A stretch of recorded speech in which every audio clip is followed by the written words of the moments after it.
De fato, o título diz tudo o que penso sobre esse assunto maravilhoso. Este artigo foi escrito há cerca de 3 anos, a pedido de uma revista, já falecida. O tema do artigo era a adaptação de um aluno. Eu publico em uma forma ligeiramente modificada como uma saudação no Dia do Conhecimento. Então, vamos nos lembrar de como o dia 1º de setembro é organizado. O mesmo que a primeira vez na primeira aula. Filas enfileiradas de crianças, flores, discursos, trajes de luto, que retornam este ano com nosso consentimento tácito. Não consigo me livrar da associação com funerais.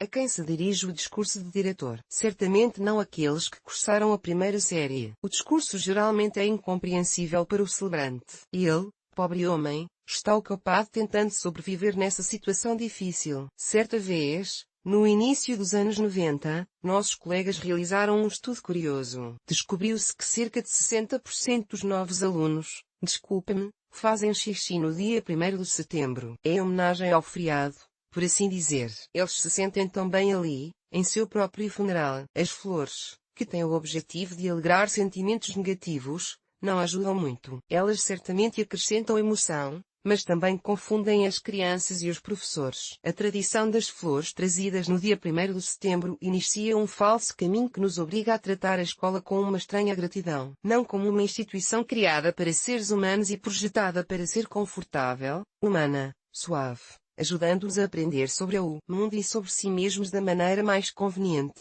mas como um mal inevitável, que é melhor tratar com um certo grau de simpatia nostálgica. É melhor para você mesmo. Quando sairmos do pátio da escola... A felicidade, a verdadeira felicidade, virá quando sairmos. Mas, por enquanto, vamos enganar nossos próprios filhos. A escola é uma época maravilhosa...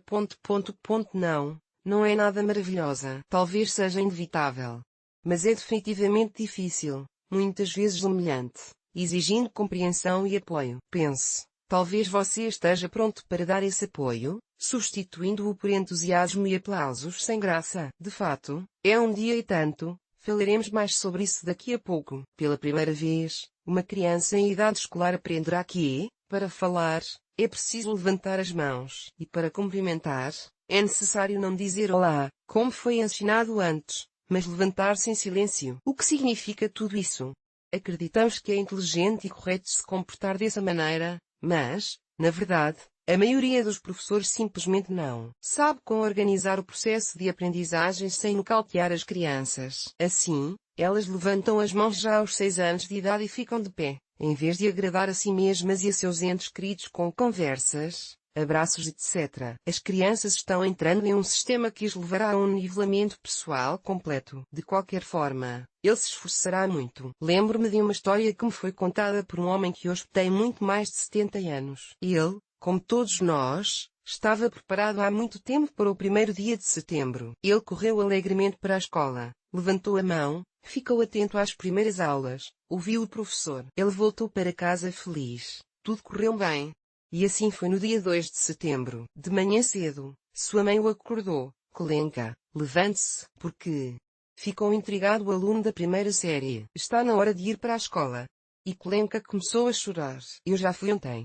Só agora ele percebeu que tudo aquilo era sério e demorado. E as férias acabaram sendo a decepção de uma criança, durante 10 anos. Ele ainda se lembra da amargura que sentiu na época. É claro que isso é uma anedota.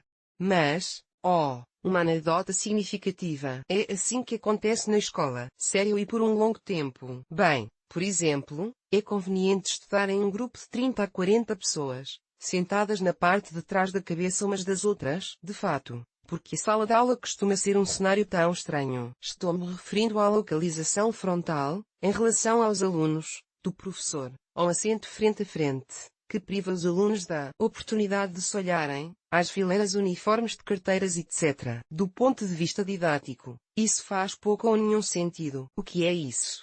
A resposta para mim é óbvia, é a maneira mais fácil de controlar uma personalidade, e principalmente pela supressão. Você se lembra da primeira aula? Palavras do professor. Vamos lá, fila da direita, fechem a boca. Fila da esquerda, olhem para mim, silêncio total. E agora, sentem-se em silêncio.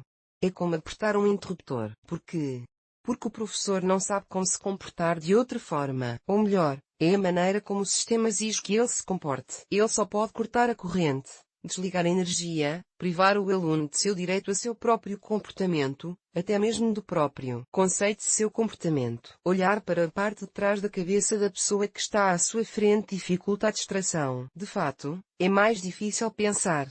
O professor se torna o único objeto para o aluno. Só existe ele. Sente-se. Silêncio. Calem a boca. Ouçam-me. Lembram-se, não tem problema. Em termos de adaptação, há várias maneiras de reagir a esse apelo. Reação 1. Eu sou bom. Essa forma de interagir com a realidade pressupõe um bom comportamento. Ou seja, o cumprimento de todos os requisitos daquele que é mais forte. No nosso caso, professor, tutor, etc. Neste caso, independentemente de suas inclinações, desejos, etc. A pessoa se comporta de maneira apropriada, fica em silêncio quando quer falar, levanta-se quando quer se sentar, fala quando quer ficar em silêncio. É claro que ela aprende a não fazer o que quer fazer. Mas porquê? Muitos dirão, será mais fácil viver. Ah, sim. Reação 2. Eu sou ruim, mas finjo ser bom. É quando me comporto da maneira que quero me comportar. Mas assim que olham para mim, eu me estico em um barbante, me calo. Escrevo em um caderno, etc. Nesse caso, aprendemos uma habilidade tão necessária como mentir. E, como a maioria dos alunos ainda não tem ideia de por que é necessário se comportar dessa maneira e não de outras, o principal aqui é a obediência baseada no medo. Eu finjo ser bom, senão terei problemas. Terceira reação. Sou ruim. Essa é, para ser franco, a mais rara. Por razões óbvias, não é fácil resistir àqueles que, por definição, não apenas são mais fortes do que você, mas podem facilmente arruinar sua vida. Entretanto, há visitantes de escolas e outras instituições educacionais que permanecem intransigentes. Como isso é, na maioria das vezes, confundido com bullying, que, no entanto, muitas vezes acaba se tornando, a vida deles é difícil, para dizer o mínimo. E, finalmente, gosto muito de mais uma maneira de interagir com a realidade escrita, embora ela não ocorra com muita frequência. Eu sou bom, mas finjo ser ruim. Sua lógica é a seguinte: eu mesmo preferiria viver em paz e tranquilidade na sala de aula, mas a coerção me humilha. Portanto, vou resistir a ela. Vida longa aos heróis. Observe que todas as 4 formas mencionadas são exemplos de comportamento perverso. Todas elas envolvem violência contra o indivíduo de uma forma ou de outra. Entre eles, não há um comportamento simples e compreensível. Eu me comporto como achar melhor. Eu sou assim e tenho o direito de ser assim. Você sabe o que resulta de tal abordagem? Não sabe? Ao mesmo tempo, é óbvio que o principal objetivo do processo pedagógico é o desenvolvimento da personalidade de uma pessoa, do eu. Mais precisamente, é o desenvolvimento da capacidade da pessoa de interagir com ela mesma e com todos os fatores do mundo ao seu redor. É assim que uma pessoa se manifesta e, posteriormente, desenvolve a capacidade de construir relacionamentos pessoais com outras pessoas, com o conhecimento e com o mundo em geral. Essas ferramentas não se baseiam em um complexo de inferioridade, mas na integridade e no interesse pessoal. Conhecer e aceitar a nós mesmos nos permite encontrar formas de educação e autoeducação que sejam as mais aceitáveis para a nossa personalidade, que correspondam às nossas inclinações. Uma escola baseada na violência, mesmo em nome da melhor das intenções, destrói a própria possibilidade de tais descobertas. Veja, por exemplo, um tópico escolar. O que é um sinal de barulho na sala de aula? A resposta clássica é que é um sinal de que os alunos não estão interessados. Mas, na verdade, é o contrário. Quando estamos interessados, fazemos barulho, discutimos, expressamos nossas opiniões. Lembre-se de qualquer festa, qualquer reunião com amigos. Para aceitar o material, precisamos discuti-lo, para nos apropriarmos dele. Além disso, na minha opinião, o barulho é um sinal de que as crianças estão vivas. Em todos os sentidos. As crianças geralmente são pessoas barulhentas. Outro exemplo que muitas pessoas lembram com horror e, ao mesmo tempo, tentam tirar da memória é a organização do processo de alimentação. Em jardins de infância e escolas, quando lhe oferecem um determinado prato, muitas vezes não o mais apetitoso, e o obrigam a comê-lo com toda a força, independentemente de sua vontade e gosto pessoal. Omitirei neste artigo os detalhes dos métodos pervertidos de violência conhecidos por mim e por muitos leitores para obrigá-lo a comer seu almoço. E, ao mesmo tempo, eles mentem, explicando que as crianças boas comem tudo até o fim. Alguns exemplares chegam a um cinismo tão grande que trazem o tema da Segunda Guerra Mundial. Porque, será que é para matar todas as manifestações pessoais, inclusive o paladar, como uma pessoa escolherá no século XXI, o século da escolha, se ela for privada do direito de escolher desde a infância? Infelizmente, o próprio sistema das instituições educacionais modernas é organizado de forma antipessoal. Suponhamos que uma pessoa queira se sentar e pensar, mas nesse momento é anunciado um intervalo, todos se levantam e saem. O que fazer? Ou vice-versa, digamos que, para se concentrar, alguém precise andar para frente e para trás, mas é obrigado a ficar sentado, ou outra coisa. É fácil e simples para alguém com 5 anos de idade aprender matemática sentado por 30 minutos, enquanto para outra pessoa 15 minutos são suficientes, e mais tempo é um beco sem saída.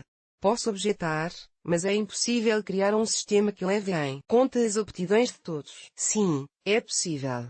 Você pode conversar em sala de aula, levantar-se e ir para a matéria de maneiras diferentes e trabalhar a ritmos diferentes. Só precisamos nos dar conta de que esse é um dos principais objetivos educacionais, a capacidade de interagir com o mundo moderno, a capacidade de escolher o próprio caminho, de conhecer a si mesmo e suas próprias maneiras de aprender. Se a pedagogia prática não for urgentemente adaptada às condições modernas, ou seja, não começar a responder de uma forma ou de outra à estrutura do pós-modernismo, os sistemas educacionais entrarão em colapso como um castelo de cartas. A pressão sobre a pessoa moderna no jardim de infância e na escola atingiu o seu estágio mais alto. É hora de pensar e mudar. O sistema proclama que a adaptação é quase a meta principal. É por isso que ele mostra uma pressão tão ativa. Acredita-se que quanto mais cedo uma pessoa aprender a cumprir determinadas regras, mais cedo ela se adaptará. O oposto é verdadeiro.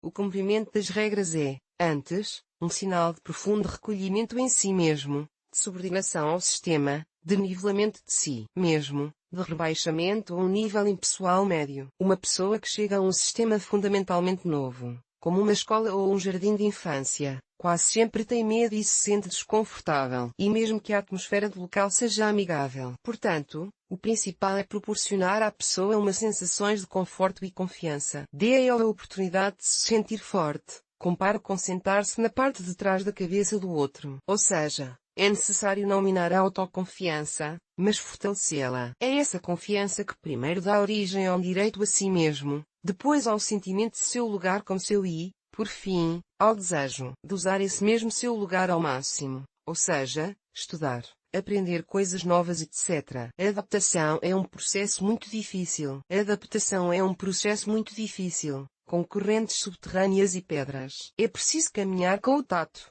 apoiando-se uns nos outros, explorando junto com a criança a realidade e as formas mais adequadas de interação com diferentes situações, e mudando a própria realidade ao longo do caminho. A única pessoa que pode medir o sucesso ou o fracasso desse processo é a própria criança. Isso significa que devemos confiar nele. Embora tenhamos medo de confiar, de ficar sem a ilusão de nossa própria confiança no que está acontecendo, sem conhecimento, devemos confiar somente nele. E saber, é um processo difícil e uma tarefa muito difícil. Mas o que você pode fazer?